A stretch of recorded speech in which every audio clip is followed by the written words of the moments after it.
To donate to us, go to harmreductioninitiative.org. Discrimination against drug addicts is a form of discrimination against individuals who suffer from a drug addiction. In the process of stigmatization, drug addicts are stereotyped as having a particular set of undesirable traits, in turn causing other individuals to act in a fearful or prejudicial manner toward them. Drug use discrimination also leads to many users being secretive about drug use. As it relates to healthcare, stigmatizing attitudes surrounding drug use can cause barriers to treatment uptake and engagement. In some of its manifestations, discrimination against drug addicts involves a violation of human rights. Drug abusers are often depicted as human beings who are not capable of staying drug-free and are often addressed using derogatory terms. The reasoning for not helping patients seek the treatments needed are often due to the terms used to identify them, such as crackhead or junkie.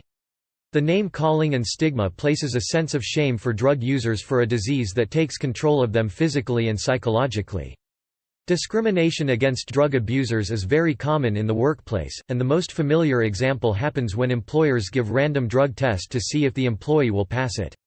However, according to the Rehabilitation Act of 1973, employers are supposed to ensure that alcohol and drug addicts get help and the accommodations that they need. The lack of job opportunities and treatment for drug addicts often results in relapses or in jail. Basic information. Drug use discrimination is the unequal treatment people experience because of the drugs they use. People who use or have used illicit drugs may face discrimination in employment, welfare, housing, child custody, and travel, in addition to imprisonment, asset forfeiture, and in some cases forced labor, torture, and execution. Though often prejudicially stereotyped as deviants and misfits, most drug users are well-adjusted and productive members of society.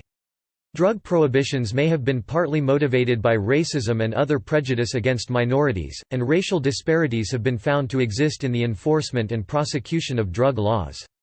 Discrimination due to illicit drug use was the most commonly reported type of discrimination among blacks and Latinos in a 2003 study of minority drug users in New York City, double to triple that due to race. People who use legal drugs such as tobacco and prescription medications may also face discrimination. Ideas of self-ownership and cognitive liberty affirm rights to use drugs, whether for medicine recreation, or spiritual fulfillment. Those espousing such ideas question the legality of drug prohibition and cite the rights and freedoms enshrined in such documents as the Declaration of Independence, the U.S. Constitution and Bill of Rights, the European Convention on Human Rights, and the Universal Declaration of Human Rights, as protecting personal drug choices.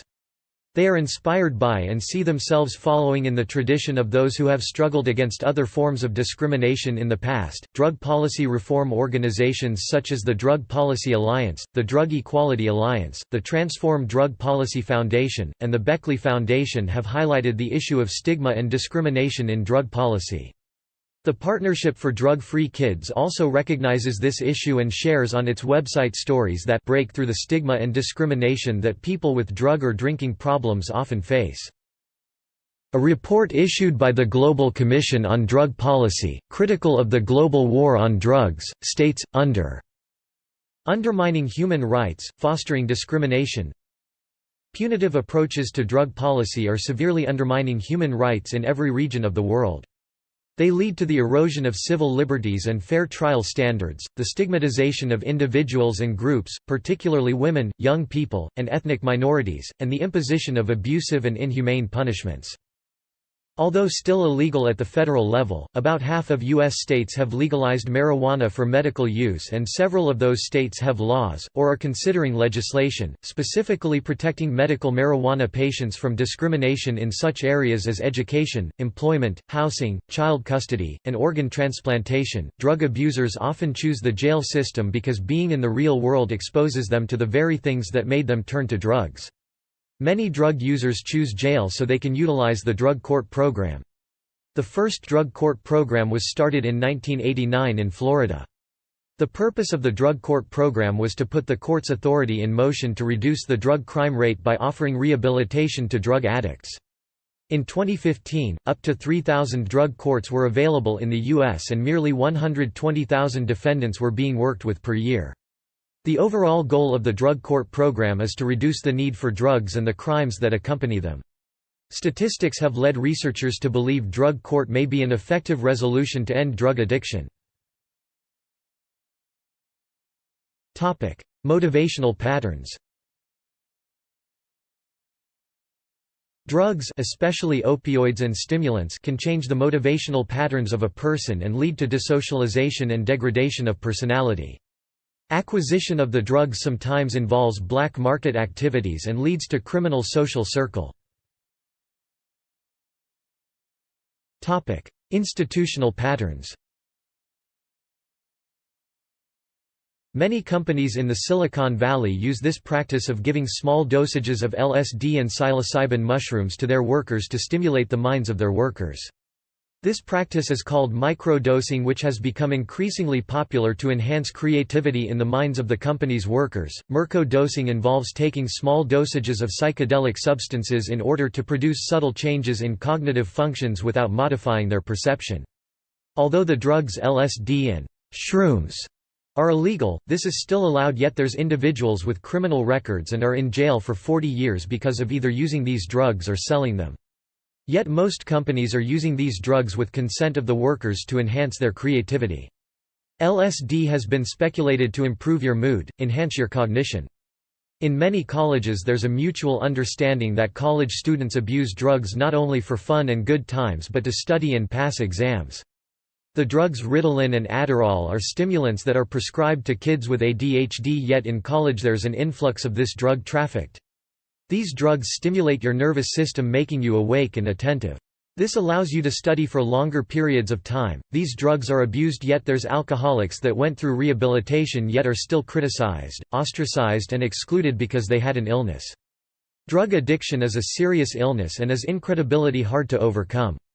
Most addicts do not get the proper help they need because they're either scared of criticism or there isn't any help available.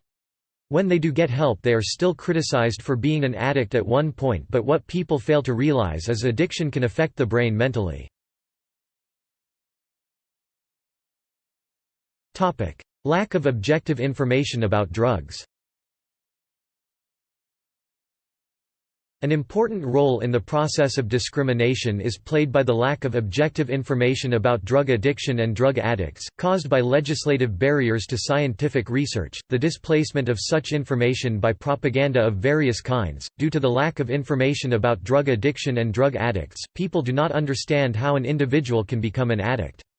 Drug addiction has been categorized as a subcategory of mental illness. They are referred to as co-occurring disorders, which means if a person is dealing with an addiction, they may also struggle with a mental illness. Most individuals who suffer from drug dependency are nearly twice as likely to suffer from a mental illness as well. According to the Substance Abuse and Mental Health Services Administration, about 8.9 million adults who have an addiction also have a psychiatric disorder. When dealing with either a mental illness or a drug addiction, some symptoms people will experience are being incapable of controlling their own impulses and mood swings. When an individual falls victim to drug addiction, they will undergo the 5 stages of addiction, which are the first use, the continued use, tolerance, dependence, and addiction. The first use stage is the stage where individuals experiment with drugs and alcohol. This is the stage where individuals will partake in drug use because of curiosity, peer pressure, emotional problems, etc. They discover how the drug will make them feel.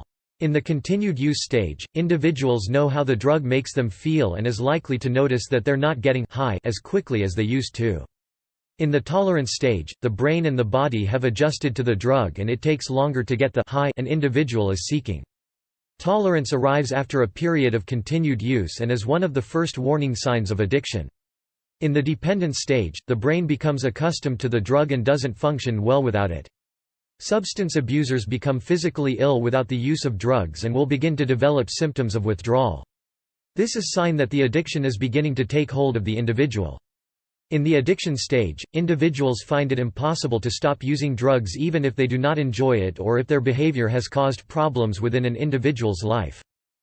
With the increasing amount of adults that suffer with an addiction, only a few will receive treatment due to the complexity of healthcare systems.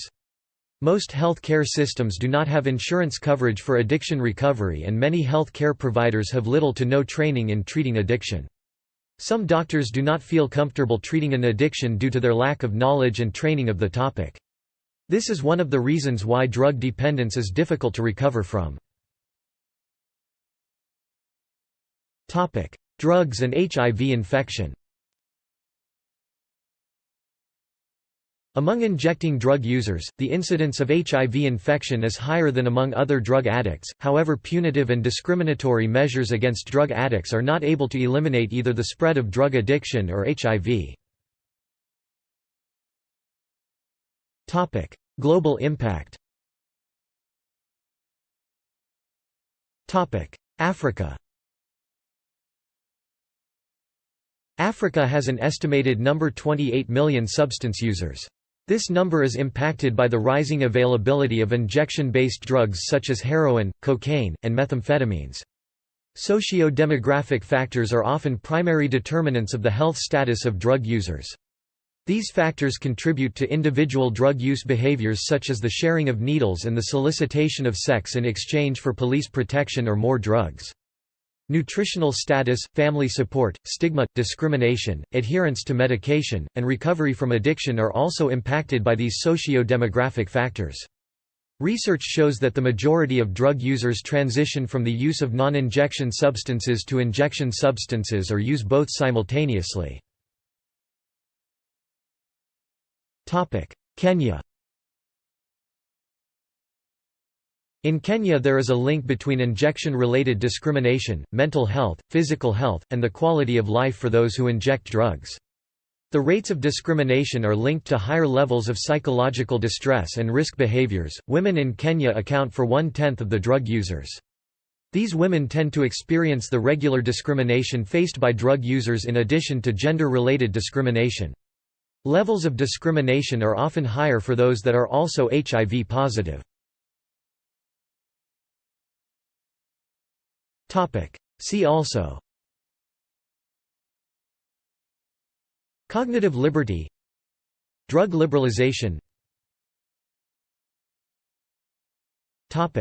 References